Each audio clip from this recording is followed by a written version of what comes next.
Ok, olá pessoal, bom dia. Estamos aqui ao vivo, fazendo uma live aí surpresa, tá bom?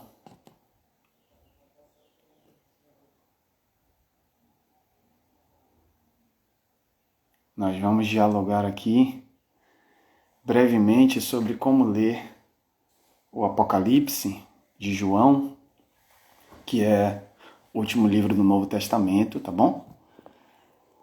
Então, quem tiver interesse aí, entra aí, participa, compartilha aí com as pessoas. Vamos fazendo esse vídeo aí, ele vai ficar aqui disponível nos stories, né? Por um certo tempo. E aí dá para compartilhar e divulgar para outras pessoas, tá bom? A Priscila tá por aqui. Valeu, Pri. Bom, então a ideia é deixar esse vídeo aqui acessível para que as pessoas possam, né, de tempos em tempos voltar aqui, dar uma olhadinha, né, dar uma assistida, deixar isso aqui disponível para que as pessoas possam aí, em um dado momento, assistir. Bom, e a ideia é falar um pouco sobre como ler o Apocalipse, né? Tem muita gente aí se perguntando o que é o Apocalipse, como ler, e tem muita coisa sendo dita do Apocalipse que não tem nem pé nem cabeça, né? Bom, então, uma das primeiras coisas que a gente precisa situar é que o Apocalipse, né, de João, ele é uma literatura apocalíptica. O Apocalipse de João ele foi escrito ali por volta de 90 depois de Cristo. É um texto do primeiro século, né? Um texto bastante bonito, né? E muito conhecido. Infelizmente é dito muitas coisas equivocadas sobre o Apocalipse, justamente por conta da sua linguagem simbólica, né? Da sua característica da literatura apocalíptica. E quando a gente fala de literatura apocalíptica, a gente está falando de um estilo literário, a gente está falando de uma forma mesmo de escrita. Né? Existem diversos gêneros literários. Né? A gente pode encontrar nos Salmos um gênero literário, né, que muito se aproxima do que a gente chama de poesia. Não é isso? São gêneros dos Salmos, são espécies de canções. E existem também muitos outros gêneros literários. Quando a gente olha para os evangelhos, a gente percebe a predominância marcante das narrativas. E o Apocalipse ele tem o seu próprio gênero. Né? O Apocalipse ele pertence a esse estilo da apocalíptica, que mistura um certo tom de poesia, mistura também um certo tom de profecia, e tem essa linguagem, de certa forma, enigmática. Quando a gente olha para o gênero, né, da apocalíptica e olha de uma forma mais específica para o Apocalipse de João, a gente percebe alguns padrões na estrutura. No Apocalipse de João, existem algumas etapas que João vai cumprindo. Né? João viaja ao céu. No Apocalipse existe um viajante que vai até o céu, ele apresenta o céu. E por que ele apresenta o céu? Nos capítulos 4 a 11, por exemplo, no Apocalipse de João, há uma apresentação do céu.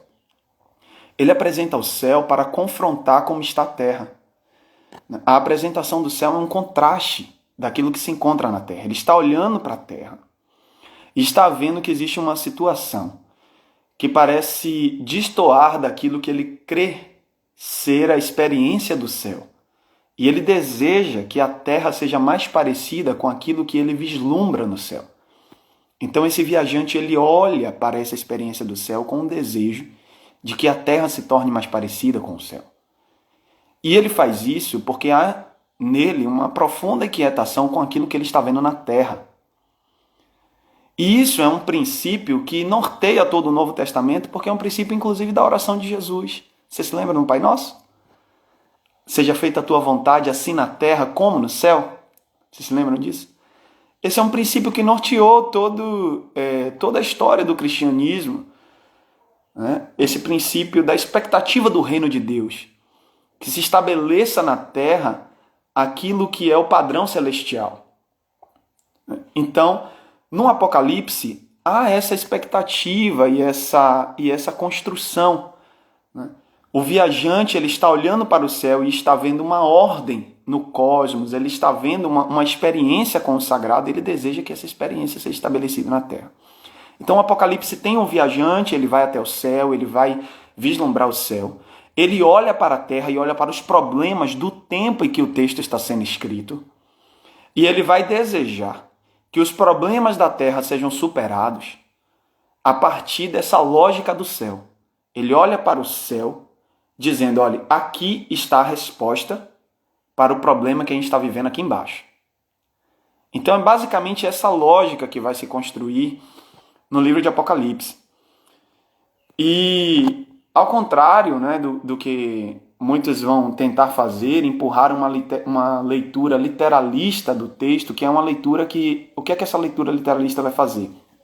Ela vai tentar ler os símbolos do Apocalipse não como símbolos, mas como referências diretas ao nosso tempo. E isso é sempre muito perigoso e até mesmo equivocado. Por quê, gente? Porque nessa tentativa muitos viram chip, computador, avião, né, no livro de Apocalipse, que são coisas da modernidade. É preciso considerar que o livro de Apocalipse ele foi escrito no fim do primeiro século. Não havia ainda nem sequer a eletricidade, não é como nós conhecemos hoje. O computador não havia sido inventado. Então, atribuir esse tipo de leitura, né, e esse tipo de referência direta ao Apocalipse é um equívoco. Né? Não tem como a gente encontrar chip no Apocalipse porque chip não existia. As leituras que nós vamos fazer do Apocalipse precisam ser leituras que considerem um contexto do século I. Precisam ser leituras que considerem isso. Então, o ponto de partida para uma leitura do Apocalipse é considerar o contexto vivencial do século I e, a partir dele, retirar os princípios que esse livro nos fala. Porque esses princípios eles serão atemporais. Né? Eles podem nortear a vida das pessoas em quaisquer tempos. Né? Então essa é a lógica, nós precisamos olhar para o século I. E quando a gente olha para o século I, a gente começa a perceber alguns princípios. Por exemplo, quando o Apocalipse foi escrito, ele estava no período dos Flavianos, né? Os imperadores Flavianos. Muito possivelmente, inclusive, o imperador que estava no momento que o Apocalipse foi escrito foi o Domiciano. Né? Então, há um processo aí. E o que acontece? Há muitas discussões sobre qual era a relação do cristianismo junto com os imperadores flavianos. Né? As pesquisas mais recentes têm mostrado que, nesse período dos Flavianos, o cristianismo não foi tão perseguido quanto em outras épocas, e me parece que isso é um fato. Mas existem, sim, problemáticas muito sérias, porque era uma dominação imperial. Então, ao mesmo tempo em que as pesquisas mais recentes têm mostrado que talvez a perseguição não tenha sido tão intensa quanto em outros momentos da história, mas ao mesmo tempo as pesquisas mostram que existiam sim certas complicações. Entre elas é o fato de que, por exemplo, na cidade de Éfeso existia um templo, né? Esse templo existe até hoje, né? O templo é chamado Templo dos Flavianos, né? Ele é conhecido assim, que era um templo do culto ao imperador. Né? Existia certamente no domínio dos Flavianos uma certa imposição do culto ao imperador que era difundido por toda a Ásia Menor. Né? E é preciso lembrar que o Apocalipse ele é escrito no século I e ele é direcionado às igrejas da Ásia Menor. Quando a gente pensa ali as 7 igrejas que são descritas no livro de Apocalipse, né, como destinatárias dessa carta, é preciso considerar que essas 7 igrejas, elas não são apenas 7. Descrever essas 7 igrejas é também descrever uma região. Quando a gente vê lá aquela descrição, né, dessas comunidades, a gente vê Éfeso, a gente vê Esmirna, Pérgamo, por exemplo, são cidades mais litorâneas, né? Vamos pensar assim, são cidades que estão em contato direto com o mar, né? E as demais cidades, as outras 4, quando a gente pensa Tiatira, Sardes, Filadélfia e Laodiceia, são cidades um pouco mais distantes da praia, né? E quando a gente observa esse desenho dessas 7 cidades, a gente observa que forma-se quase que um círculo, né? Assim, é uma distribuição estratégica dessas cidades que apontam para uma região. Então, falar dessas 7 igrejas, né, e dessas 7 cidades não é necessariamente falar que o Apocalipse seria apenas para 7 igrejas. É preciso pensar que o 7 na literatura judaica, no pensamento judaico, ele sempre foi um número simbólico, porque ele aponta para a perfeição. Então, pensar 7 igrejas é pensar uma região. No mapa, isso mostra uma região, né? E naquele tempo, ali na província da Ásia Menor, havia cerca de 20 cidades. Então, pensar que essas 7 igrejas, na verdade, é possível que tenha sido muito mais do que 7. É possível que esse livro tenha passado por todas essas comunidades cristãs que estavam por ali, né? Então, esse texto ele passava por essas igrejas. E havia uma dinâmica, né? Esse texto ele é muito marcado pela presença da oralidade. Por quê? Porque o texto vai nos dizer que é bem-aventurado o que lê e bem-aventurados os que ouvem. O que é isso? Tem uma dinâmica ao lidar com esse texto. Alguém vai receber esse texto e vai ler com a comunidade. E a comunidade vai ouvir e vai guardar. E guardar não é no sentido de engavetar, é guardar no sentido de seguir, né? Guardar. Você se lembra do princípio dos Salmos? Escondi a tua palavra no meu coração para não pecar contra ti. Não é esconder no sentido de guardar, é engavetar. É esconder no sentido de estar profundamente entranhado na vida ao ponto de isso nortear os comportamentos. Então, quando o texto diz que bem-aventurados os que ouvem e guardam, significa que essa igreja ela iria ouvir e iria seguir fielmente. Isso iria nortear o interior, a vida, o comportamento deles. Então, o Apocalipse de João ele está destinado a essa região, nesse tempo, nesses princípios, né? E ele é uma mensagem de esperança no meio de um tempo tão difícil. Porque, como eu havia dito, os imperadores flavianos, eles de certa forma difundiram, né, esse culto ao imperador. O culto ao imperador era presente nas dinastias dos flavianos. Uma moeda encontrada, por exemplo, em 83 d.C., em algumas escavações arqueológicas, mostra uma inscrição, né, onde Domiciano era chamado de Senhor e Deus, né? Então, havia até mesmo na moeda, né, essa descrição, né, dos imperadores sendo adorados. O culto ao imperador era alguma coisa que de fato acontecia naquele tempo e que estava ali presente. E para os cristãos isso era um desafio muito grande. Por quê? Porque os cristãos eles não adoravam o imperador. Eles proclamavam que somente Jesus era o Senhor da sua vida. Então, para os cristãos, esse período foi um período de bastante dificuldade, né? Porque havia uma ideologia imperial que dominava aquele tempo, né? Uma ideologia imperial que tentava confrontar os princípios e a fé dos cristãos. E logo quando a gente vê, né, a abertura do livro de Apocalipse, lá no versículo 5, ele vai dar alguns adjetivos de Jesus, né? Ele vai chamar Jesus de testemunha fiel. No capítulo 1, ele vai chamar Jesus de testemunha fiel, primogênito dentre os mortos, e ele vai chamar Jesus de o soberano dos reis da terra. O soberano dos reis da terra, que é uma expressão que já apareceu no Antigo Testamento com variantes muito parecidas. É uma expressão, por exemplo, que aparece no livro de Daniel, lá no capítulo 4, versículo 11, quando Daniel, na sua visão, vai dizer que o veredito, né, a sentença da visão, era de fato que para que todos saibam que o Altíssimo domina sobre os reinos do mundo, ou domina sobre os reis da terra. Essa esperança é uma esperança que vem desde o Antigo Testamento, a esperança de um Deus que estará sobre os reis da terra, que estará sobre todas as autoridades, até mesmo sobre os reis injustos. Isso está presente também nos Salmos. Lá no Salmo 89, por exemplo, no versículo 27, diz assim: também o nomearei meu primogênito, o mais exaltado dos reis da terra.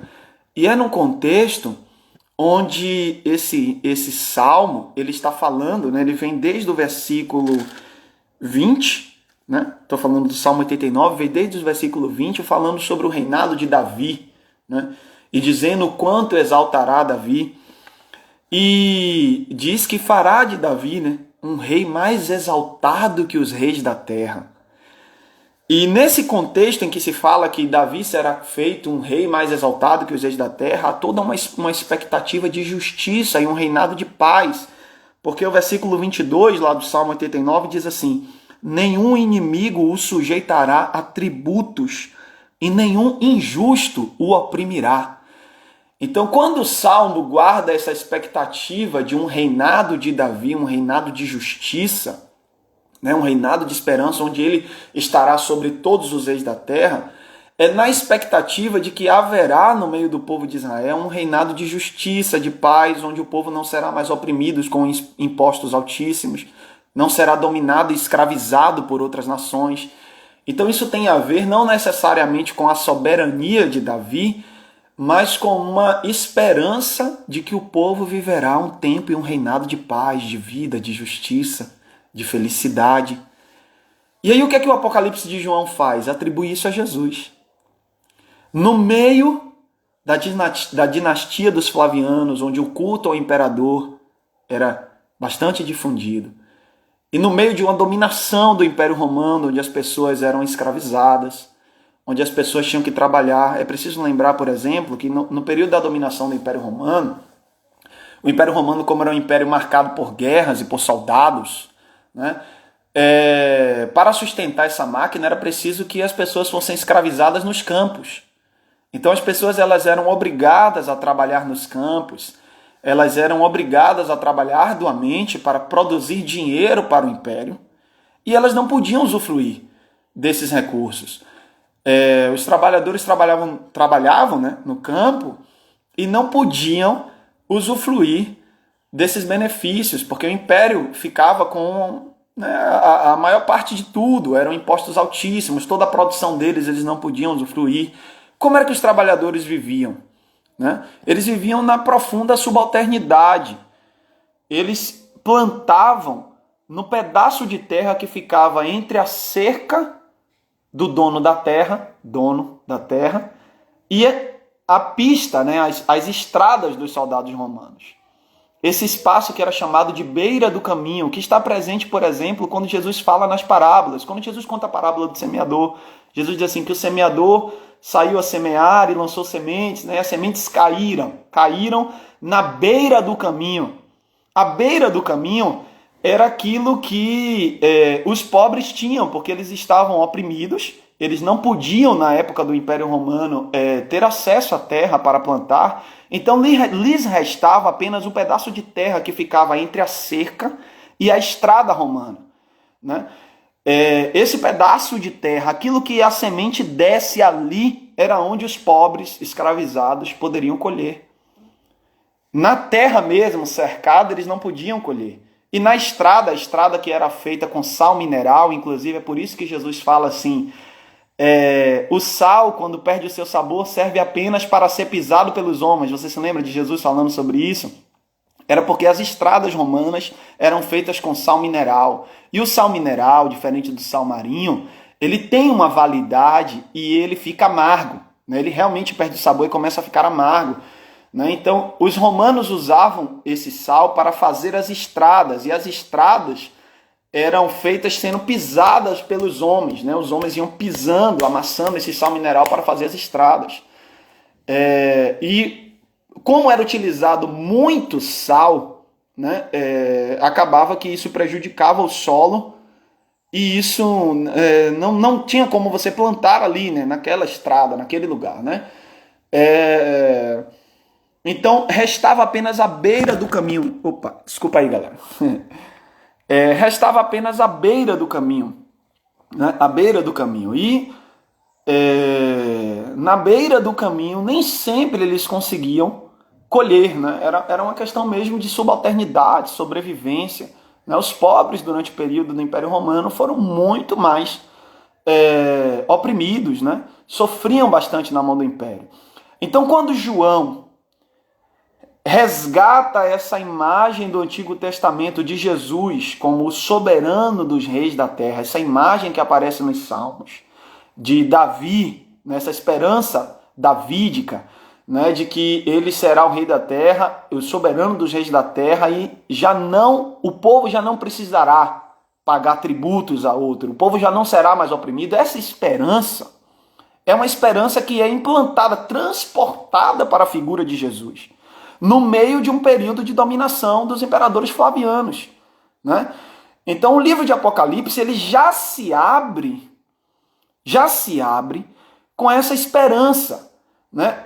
No meio de uma dominação de imperadores injustos, no meio de um tempo onde o povo tinha que pagar impostos altíssimos a Roma, no meio de um tempo onde o povo era obrigado a adorar um imperador como Deus, o livro de Apocalipse se abre para nós dizendo o seguinte: olha, o grande rei da terra, aquele que está acima de todos os reis e aquele que é a nossa esperança de libertação e de vitória sobre até mesmo os impostos altíssimos, esse rei é Jesus. Esse soberano é Jesus. Por isso é um detalhe que às vezes passa desapercebido em alguns comentaristas bíblicos, que logo no iniciozinho do capítulo 1, ele já vai dizendo: Jesus é o soberano dos reis da terra. Jesus. E aí isso diz muito sobre como o livro todo vai ser deslindado, porque o livro todo vai nos apresentar uma experiência mística de libertação. Jesus é aquele que vence. Jesus é aquele que está acima de tudo e de todos, não no sentido esmagador, mas no sentido de o Cristo que é soberano até mesmo sobre os reis e os impérios injustos e perversos. Isso é uma palavra de esperança para cristãos que estavam sendo de alguma forma perseguidos ou de alguma forma confrontados na sua fé e na sua vida. Por quê? Porque se você serve a um rei que está acima de todos os reis, isso significa que se você está passando por uma opressão hoje, essa opressão não durará para sempre. Porque o rei que está acima de todos os reis, um dia vencerá a opressão.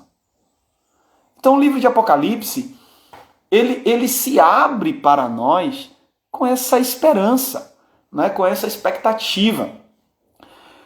Aí você pode estar se perguntando assim: pastor, mas e essas coisas que o livro fala sobre besta, sobre anticristo, né, sobre fim dos tempos?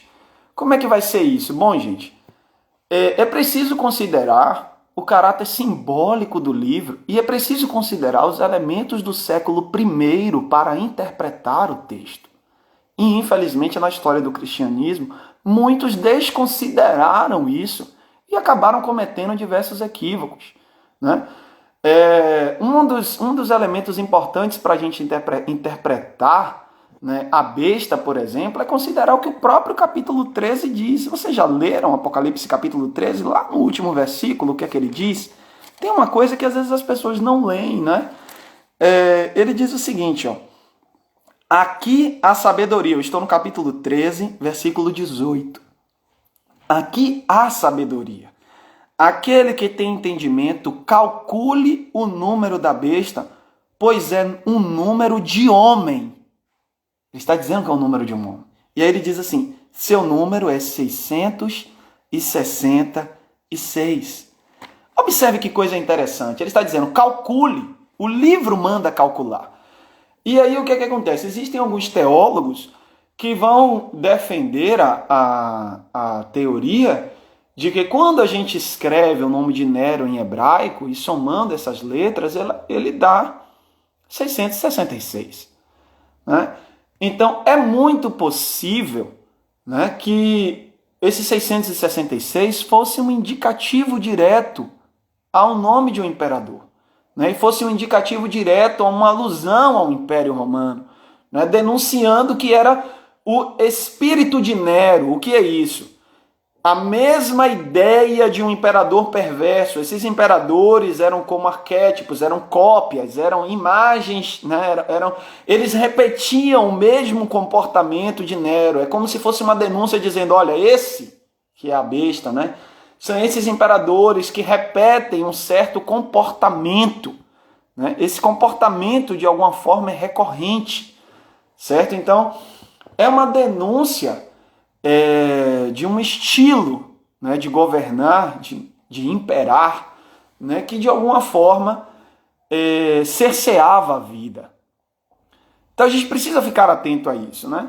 João está usando uma linguagem simbólica, porque besta mesmo, as pessoas se perguntam, né, o que é besta? Não é que João acreditava em besta. Besta é um ser mitológico que vem do imaginário dos escandinavos, né?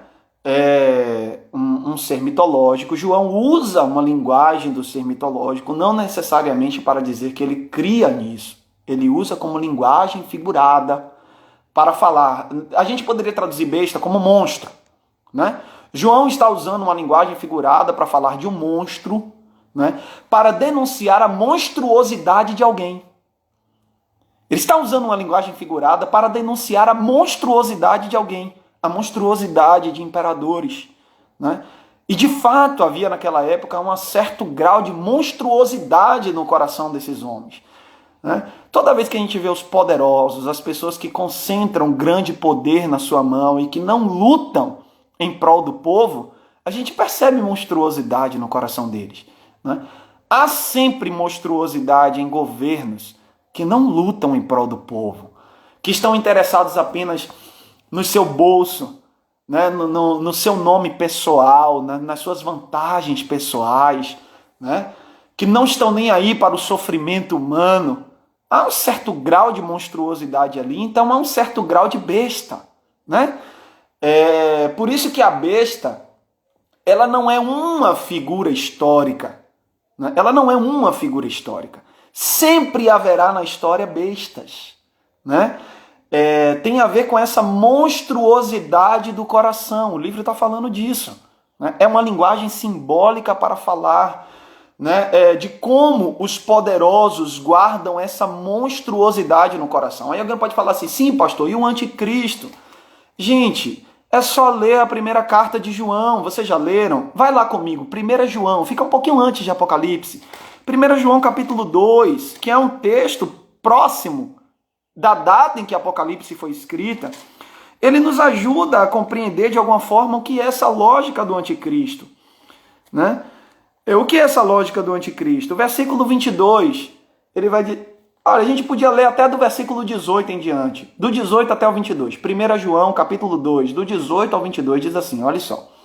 Filhinhos, esta é a última hora, e assim como vocês ouviram que o anticristo está vindo, já agora muitos anticristos têm surgido. Olha que coisa interessante. João, lá no século I, dizendo que já naquele tempo já tinha muitos anticristos.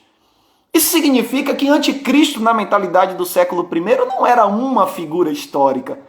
Anticristo era uma coisa que já tinha, né? Então a gente precisa pensar qual é o parâmetro de anticristo. E João vai nos ajudar a interpretar. Ele vai continuar dizendo aqui, ó, por isso sabemos que esta é a última hora. Verso 19. Eles saíram do nosso meio. Opa, quer dizer que o anticristo era um negócio que tinha no meio da igreja. Você está observando isso? Você está lendo isso aí na sua Bíblia? João está dizendo, eles saíram do nosso meio. Então, o anticristo não é esse ser histórico que um dia vai aparecer para tocar fogo no mundo e tudo mais. Era uma coisa que tinha dentro da igreja. Era uma coisa que tinha dentro da igreja. O que é isso? A gente precisa continuar lendo para ver se a gente interpreta. E ele diz assim, Eles saíram do nosso meio, mas na realidade não eram dos nossos, pois se fossem dos nossos, teriam permanecido conosco. O fato de terem saído mostra que nenhum deles era dos nossos. Mas vocês têm uma unção que procede do Santo, e todos vocês têm conhecimento. Não lhes escrevo porque não conhecem a verdade, mas porque vocês conhecem, e porque nenhuma mentira procede da verdade. Quem é mentiroso, senão aquele que nega que Jesus é o Cristo? Este é o anticristo, aquele que nega o Pai e o Filho. O que era isso? Isso era aquilo que no século II ganhou corpo e passou a ser chamado de gnosticismo. Mas que no século I ainda não tinha esse nome, mas já tinha cara e características. No meio da igreja existiam aqueles que estavam duvidando que Jesus é Deus, estavam duvidando da autoridade de Cristo. Por quê? Porque logo quando a igreja nasceu, os cristãos eles pensavam que Jesus ia voltar logo. Você se lembra da igreja de Jerusalém? O texto vai dizer que esses cristãos eles acreditavam que Jesus ia voltar logo e eles vendiam tudo que tinha. Eles vendiam tudo que tinha. Eu sei que de alguma forma a gente lê às vezes isso com um certo romantismo, né? Assim, porque é bonito a cena e tudo mais, mas é preciso admitir que havia uma certa precipitação entre os cristãos. Eles acreditavam que Jesus ia voltar logo, então estavam jogando tudo, vendendo tudo, se desfazendo de tudo para ajudar uns aos outros e viver intensamente, sabe assim? Os cristãos eram vida louca, né? De alguma forma isso estava ali. E quando vai passando o tempo e Jesus não volta, começa a brotar no meio da igreja uma certa descrença. E começa a brotar no meio da igreja gente que começa a dizer assim, Jesus não vai voltar. Ou então Jesus não é Deus, ou então Jesus não tem autoridade, essa história da autoridade de Cristo não existe. Então isso vai brotando no meio da igreja, isso vai espalhando de alguma forma várias ideias. E chega no século II isso ganha mais forma e é consolidado. Mas no século I isso está brotando e já tem raiz ali de alguma forma. Né? E essa ideia era dizer assim, olha, a gente não precisa seguir Jesus, ou Jesus não tem realmente essa autoridade toda. Isso começa, de alguma forma, a brotar no meio da igreja. Isso está ali. Isso está ali. E aí é preciso considerar que isso estava, de alguma forma, se espalhando entre a igreja e isso gerava um esvaziamento na esperança. Os cristãos viam as dificuldades da vida e ainda encontravam alguém dentro da própria igreja dizendo assim, a gente não precisa acreditar tanto em Jesus. Ou será mesmo que vai vir esperança em Jesus para o nosso tempo e tudo mais? Mas será mesmo que algum dia ele vai voltar para nos buscar? Isso tudo era confrontado, a igreja se deparava com isso. Né? Então, a ideia de anticristo tem a ver com essa ideia e esse espírito de negar a esperança em Jesus. Né? Isso que era fomentado de alguma forma no meio da igreja. Né? E isso, de alguma forma, era fomentado pelos imperadores quando eles mesmos se proclamavam Deus. Né? É preciso lembrar, por exemplo, que Domiciano ele se proclamava o próprio Júpiter. Né? Júpiter, que é uma versão de Zeus, né? Zeus e Júpiter, né? A autoridade máxima no panteão grego. Né? Domiciano ele se dizia ser a encarnação de Júpiter. Né? E isso, de alguma forma, era uma afronta à esperança cristã. A esperança de que Cristo é soberano e que está acima de todos no sentido de ter mais autoridade e poder, e que um dia buscará a sua igreja e que em Cristo é possível vencer as opressões desse mundo. Toda essa esperança, de alguma forma, estava confrontada. Né? Estava confrontada, porque o presente gerava essa dor e os imperadores falavam coisas que eram contraditórias à esperança do Evangelho. Então falar do anticristo não é necessariamente falar de uma figura histórica única. Tem a ver com toda a ideologia que brota na vida e que de alguma forma afronta essa esperança em Cristo Jesus. Essa esperança em Jesus de Nazaré. Anticristo tinha a ver com toda essa lógica que é contrária à esperança em Cristo e aos princípios de Cristo. Por isso que é anticristo. Então, essa ideia de uma figura histórica, houve inclusive entre os evangélicos interpretações das mais variadas e bizarras possíveis. Houve quem dissesse inclusive que o Papa, o Papa era um anticristo, essas coisas assim. Gente, não. Não. não tem a ver com uma figura histórica, né? Não tem a ver com isso. Isso tem a ver muito mais com o espírito da coisa, né? Com o espírito da coisa, né? E é preciso lembrar que na primeira carta de João, João faz um alerta dizendo que no meio da igreja havia muitos, né? Ou seja, tem a ver muito mais com uma vigilância nossa, do nosso coração, de não deixarmos no nosso coração reinar o anticristo, esvaziar a fé em Jesus, esvaziar a crença nos princípios de Jesus. Desacreditarmos que o caminho do seguimento de Jesus de Nazaré é de fato o caminho da vida. Os cristãos, quando se viam oprimidos, perseguidos, confrontados, de alguma forma se viam com o seguinte embate: será mesmo que a gente precisa seguir Jesus e dar outra face? Será mesmo que a gente deve amar os inimigos? Será mesmo que a gente deve caminhar a segunda milha? Será mesmo que a gente deve perdoar 70 vezes 7? Essa dúvida é a dúvida anticristã. A dúvida que confronta dizendo, será mesmo que vale a pena a gente ser cristão? É a dúvida anticristã. E a gente precisa vigiar o coração para dizer eu creio em Jesus. E dizer eu creio em Jesus é dizer eu creio no amor. O caminho que estava sendo confrontado é, será que a gente precisa acreditar no amor mesmo estando sob opressão? Será que a gente deve permanecer crendo no amor mesmo estando sob opressão? E a resposta do evangelho era sim. Eu preciso crer no amor. Eu preciso crer na esperança. Eu preciso crer que o Cordeiro vencerá o mal. Eu preciso crer que há um novo amanhã preparado para nós. Que o caminho do amor é o caminho da vida. E que um dia toda a opressão terá o seu fim. É essa esperança, né? Essa esperança de um Deus que age na história. E a esperança de que o mal será vencido, né? Então há essa esperança assim no livro de Apocalipse. E a gente precisa guardar isso, tá bom?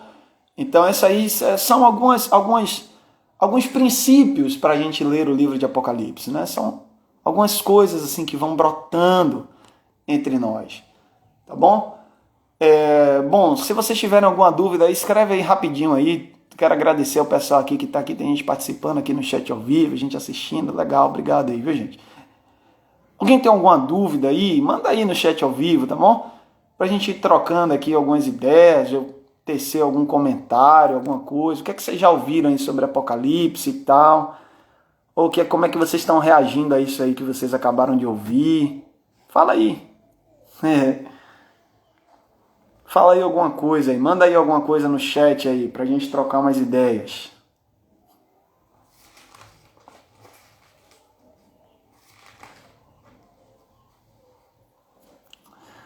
Pronto, Ligiane tá aqui com a gente, coisa boa. Muita gente boa aqui com a gente.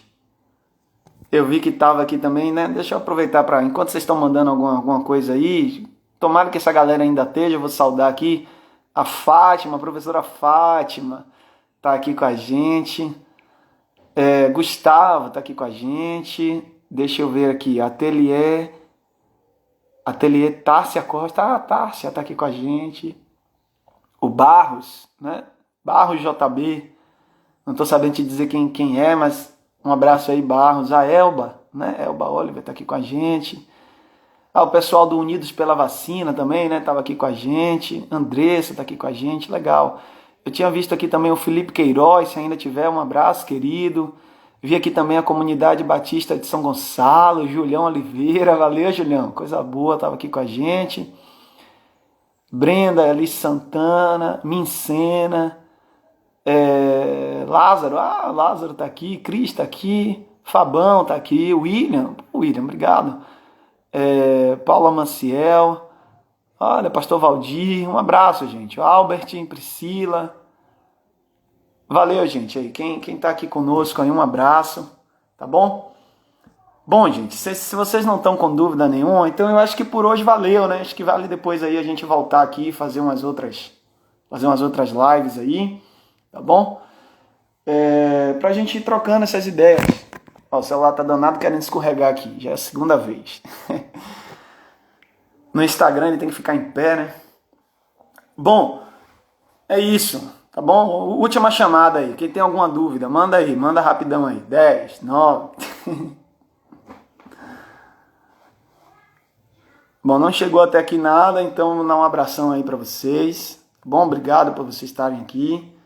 Viu? Essa live vai ficar aí, eu vou ver se eu deixo salvo aí, né? Que a galera pode dar uma olhada depois aí. Tá? Espero ter ajudado vocês aí de alguma forma, né? Ter somado aí. Qualquer dúvida aí, vocês dão uma procurada aí, pode mandar no chat aí no privado, né? Alguma mensagem, alguma coisa. Vai ser uma alegria a gente trocar figurinhas. Ok? Bom, então eu vou encerrar. Só me resta descobrir como é que encerra.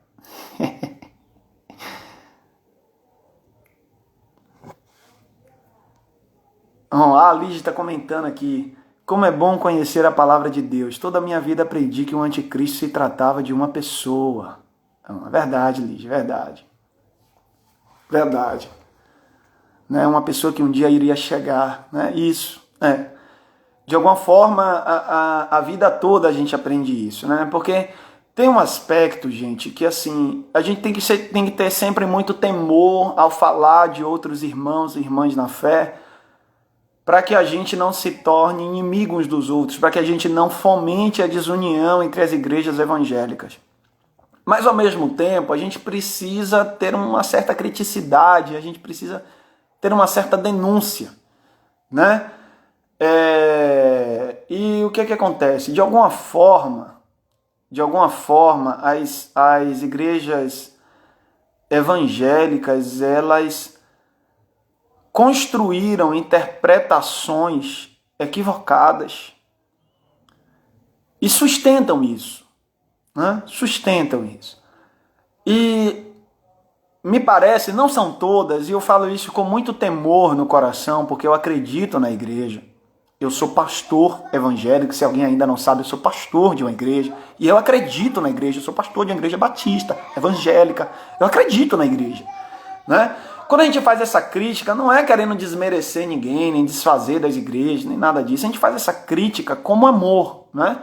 Querendo que as pessoas encontrem luz, né? Encontrem graça, aprendam, cresçam, né? Mas é preciso admitir que algumas comunidades, elas parece que querem prender as pessoas pela lógica do medo. Vocês já perceberam isso? Elas criam regras, dominações, ideias, dogmas que sustentam o medo.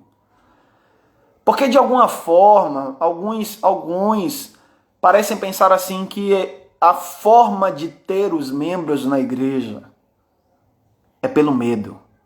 Então, alguns, infelizmente, não estão agindo como pastores, mas como dominadores, no sentido de que querem ter o controle sobre a vida das pessoas. E quando você quer ter o controle, você não vai libertar.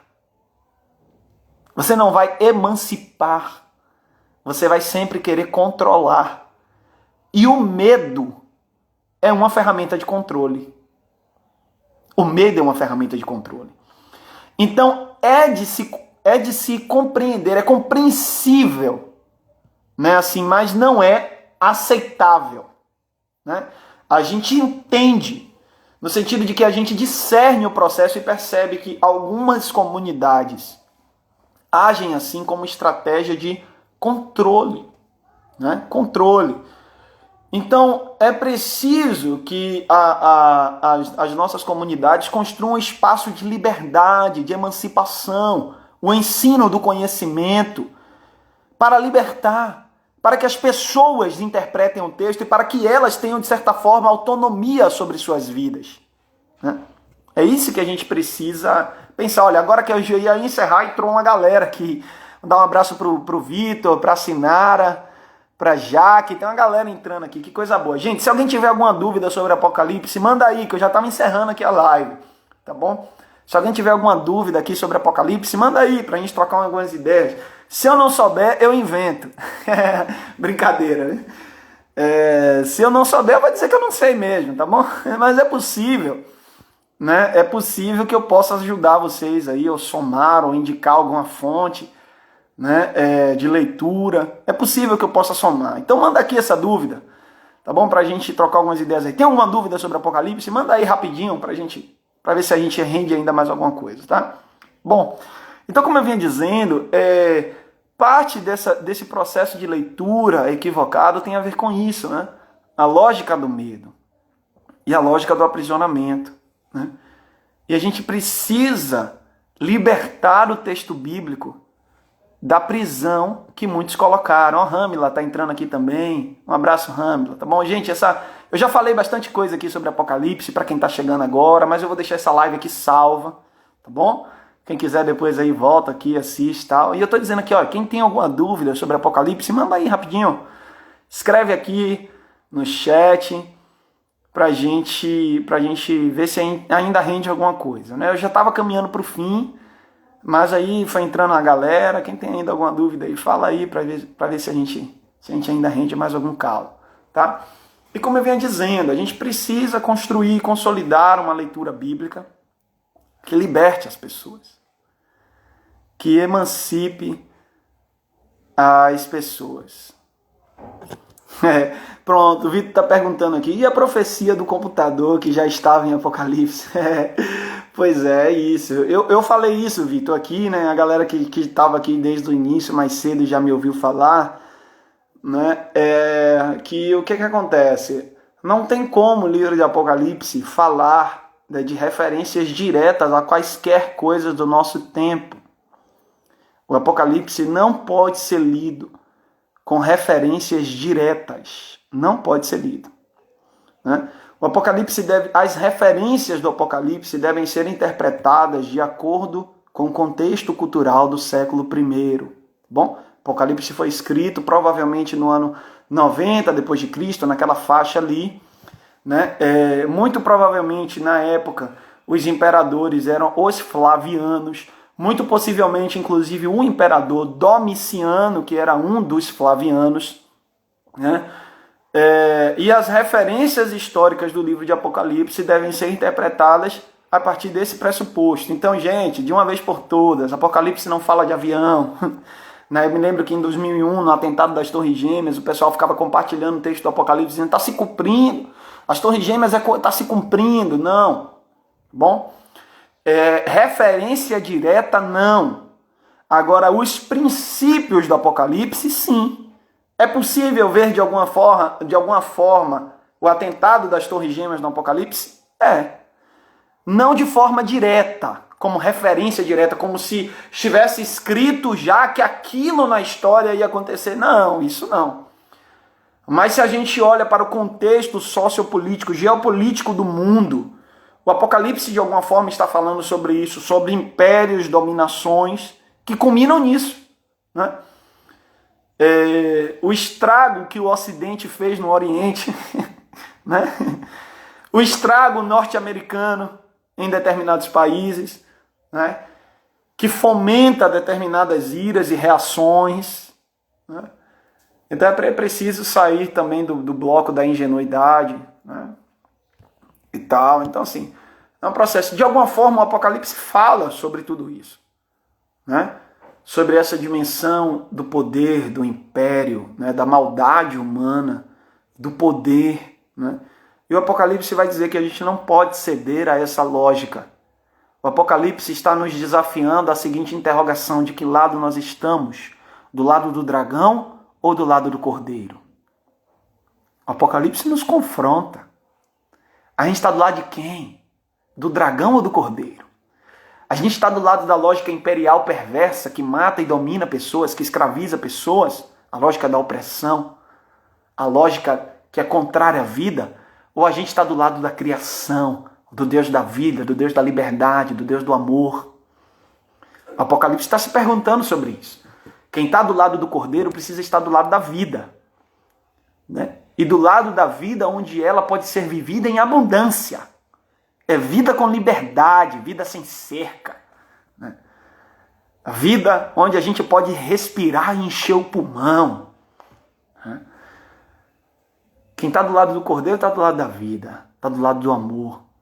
Mas quem está do lado do dragão está do lado do poder, da maldade, da ganância. Está do lado do lucro, sobretudo.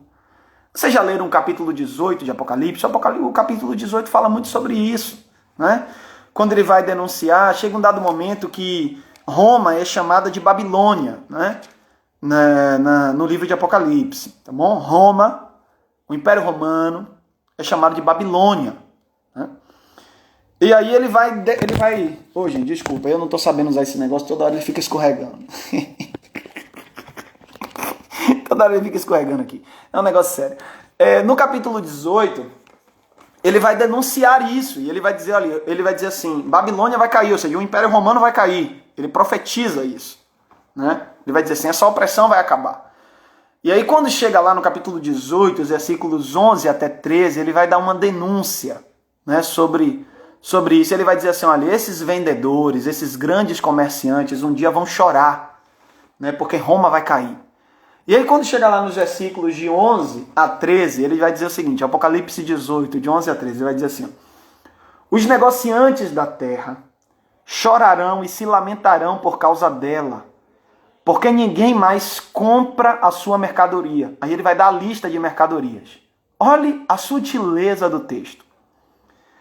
Artigos como ouro, prata, pedras preciosas e pérolas, linho fino, púrpura, seda e tecido vermelho, todo tipo de madeira e cedro e peças de marfim, madeira preciosa, bronze, ferro e mármore, canela e outras especiarias, incenso, mirra e perfumes, vinho e azeite. Ninguém merece, cara. Peraí. Alguém me ensina a fazer live aqui, que quando faz live a gente tem que... Quando faz live tem que botar a função não perturbar, né? Eu não botei, cara. Bom, versículo 13, ele vai continuar aqui, né? Canela e outras especiarias, incenso, mirra e perfumes, vinho e azeite de oliva, farinha fina e trigo, bois e ovelhas, cavalos e carruagens, e corpos e almas de seres humanos. Vocês perceberam o detalhe? Vocês perceberam o detalhe que aparece aqui nesse texto? Não sei se vocês perceberam. Bom, o detalhe que aparece nesse texto é o seguinte. Roma, que é chamada de Babilônia, era uma cidade que era pautada no lucro, que vendia tudo, inclusive seres humanos. E seres humanos são tratados como mercadorias. Olha que detalhe. João está denunciando, dizendo Roma, essa cidade que um dia cairá, porque o Cordeiro não permitirá que ela reine para sempre. Roma trata o lucro acima de todos. Por isso que é sempre muito perigoso essa linguagem, né, de querer colocar coisas acima de tudo e acima de todos, né? Essa linguagem que inclusive está muito nos nossos dias, né? Deus acima de tudo, né? Brasil acima de todos. Essa linguagem que está muito presente aí nos nossos dias é uma linguagem bastante perigosa. Por quê? Porque essa linguagem, ela persevera uma imagem, né, que parece querer atropelar as pessoas, né? E era bem o espírito de Roma, né? O espírito de Roma. Um espírito que quer colocar todo mundo, né, todo o seu poder e o seu projeto de poder acima das pessoas, né? Então a gente precisa confrontar isso. A gente precisa confrontar isso. Tá bom?